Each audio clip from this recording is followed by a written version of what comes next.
Marighella. Você deve ter ouvido falar esse nome algumas vezes nos últimos dias.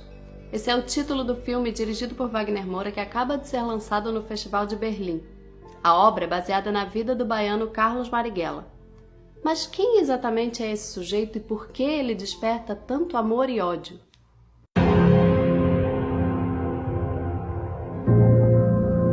Marighella era um estudante de engenharia civil da Escola Politécnica da Bahia, quando em plenos anos 30, inteiramente convencido da superioridade intelectual do marxismo, decidiu largar os estudos e se tornar militante em tempo integral do Partido Comunista Brasileiro. Nele, combateu a ditadura de Getúlio Vargas, foi preso por subversão e torturado, solto pelo regime e eleito deputado federal constituinte, quando acabou cassado. Nos anos seguintes, ainda ativista, Marighella passou uma temporada na China de Mao Tse-tung, onde conheceu de perto a Revolução Cultural, antes de embarcar para Cuba, no coração do castrismo, onde aprendeu tudo o que precisava sobre a luta armada. É inteiramente influenciado pelos acontecimentos políticos nesses dois países que Marighella decide voltar ao Brasil em plena ditadura militar e fundar o grupo Ação Libertadora Nacional, responsável, entre outras coisas, pelo sequestro do embaixador americano Charles Zabrak, em 1969. É nesse mesmo ano, aliás, celebrado como principal comandante da Guerra Revolucionária na América do Sul, considerado pela CIA o sucessor de Che Guevara, que Marighella lança sua obra mais conhecida, o Mini Manual do Guerrilheiro Urbano, antes de morrer em 4 de novembro, vítima de 4 tiros em uma emboscada policial na Alameda Casa Branca, na cidade de São Paulo. Nos anos 70, o Mini Manual do Guerrilheiro Urbano se tornou um cânone da luta contra um regime de exceção de direita em defesa da instauração de um regime de exceção de esquerda. Nele, Marighella defendeu táticas de guerrilha como o assassinato de pessoas, o preparo de bombas molotov, granadas, minas e artefatos de destruição caseiros, a falsificação de documentos, o sequestro de residentes ou turistas norte-americanos, além de assaltos, greves e ocupações e técnicas de sabotagem contra a economia do país, a produção agrícola e industrial e os sistemas de comunicação e transporte. O plano era complexo. Sequestrar o Estado brasileiro assassinando chefes e assistentes das Forças Armadas e da Polícia e expropriar os recursos do governo e daqueles que pertencem aos grandes capitalistas latifundiários e imperialistas. E para conquistá-lo, Marighella não teve o menor receio de defender explicitamente o terrorismo. No Mini Manual, ele afirmou que o ato do terrorismo, fora a facilidade aparente na qual se pode realizar, não é diferente dos outros atos da guerrilha urbana e ações na qual o triunfo depende do plano e da determinação da organização revolucionária. É uma ação que a guerrilha urbana deve executar com muita calma, decisão e sangue frio. Ainda que o terrorismo geralmente envolva uma explosão, há casos no qual pode ser realizada a execução ou incêndio sistemático de instalações, propriedades e depósitos norte-americanos, fazendas, etc. É essencial assinalar a importância dos incêndios e da construção de bombas incendiárias como bombas de gasolina na técnica de terrorismo revolucionário. Outra coisa importante é o material que a guerrilha urbana pode persuadir o povo a expropriar em momentos de fome e escassez, resultados dos grandes interesses comerciais. O terrorismo é uma arma que o revolucionário não pode abandonar. Marighella não tergiversava. O objetivo por trás do manual, longe da restauração da democracia no Brasil, era indiscutivelmente a construção de uma revolução socialista. Para o guerrilheiro, a revolução é um fenômeno social que depende dos homens, das armas e dos recursos.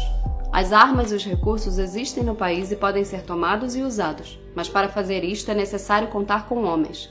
Sem eles, as armas e os recursos não têm nem uso nem valor.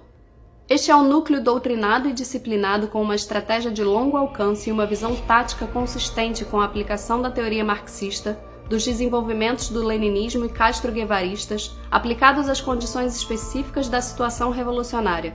Este é o núcleo que dirigirá a rebelião à fase de guerra de guerrilha. Com a sua morte, Marighella se tornou uma lenda das lutas de esquerda no Brasil. Em 2009, Lula o chamou de herói. Em 2012, Caetano Veloso o homenageou com a música Um Comunista, a faixa mais longa do álbum Abraçaço.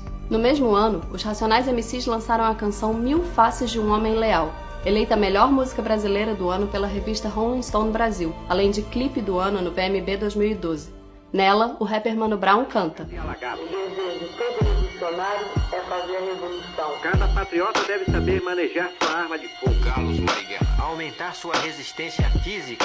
Carlos Marighella. O principal meio para destruir seus inimigos é a aprender a atirar. Carlos Marighella. Carlos Marighella. Marighella foi desses personagens típicos do subdesenvolvimento latino-americano, e sua história é amplamente romantizada como a de um herói mulato genuinamente nacional, um produto do humanismo comprometido com a demolição dos estados totalitários, defensor dos fracos e oprimidos, quando tudo o que pôde oferecer ao mundo foi a apologia ao terrorismo, a defesa de ideias econômicas inegavelmente catastróficas, a atuação junto a alguns dos maiores genocidas do século XX e uma tentativa fracassada de constituir uma ditadura de esquerda no Brasil, apelando para assassinatos, sequestros e assaltos à mão armada. E nada disso é uma opinião, matéria de ranço ideológico.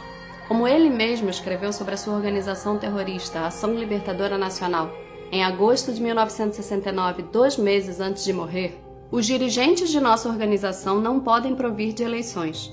Os dirigentes surgem da ação e da confiança que despertam pela sua participação pessoal nas ações. Todos nós somos guerrilheiros, terroristas e assaltantes e não homens que dependem de votos de outros revolucionários ou de quem quer que seja para se desempenharem do dever de fazer a revolução. Ao fim, o mito do bandido romântico não é nada mais do que isso, um mito. Marighella foi um homem de seu tempo, influenciado por uma literatura ruim, capaz de se indignar com coisas erradas defendendo práticas e ideias ainda piores. Todo o seu descontentamento com as iniquidades e injustiças do mundo gerou apenas um personagem impiedosamente violento e contraditório, capaz de causar dor e sofrimento a pessoas inocentes, como a família Charles Elbrick. O mito em torno de seu nome só sobrevive graças a uma profunda ignorância, típica da nossa má formação intelectual, que ainda confunde indignação estéril contra a pobreza com defesa de grandes ideias, luta contra a ditadura com conservação da democracia, indignação ante as imoralidades do Estado com fibra política moral. A lenda, no entanto, não sobrevive ao menor escrutínio dos fatos. Aos olhos da história que não se deixa contaminar com as propagandas ideológicas, longe das obras de ficção compromissadas com a manutenção do que há de mais atrasado no nosso pensamento contraditoriamente progressista, o ícone é apenas mais uma marca fashion daqueles que lutam em nome das ideias inférteis. Este é exatamente Carlos Marighella, um expoente da nossa miséria.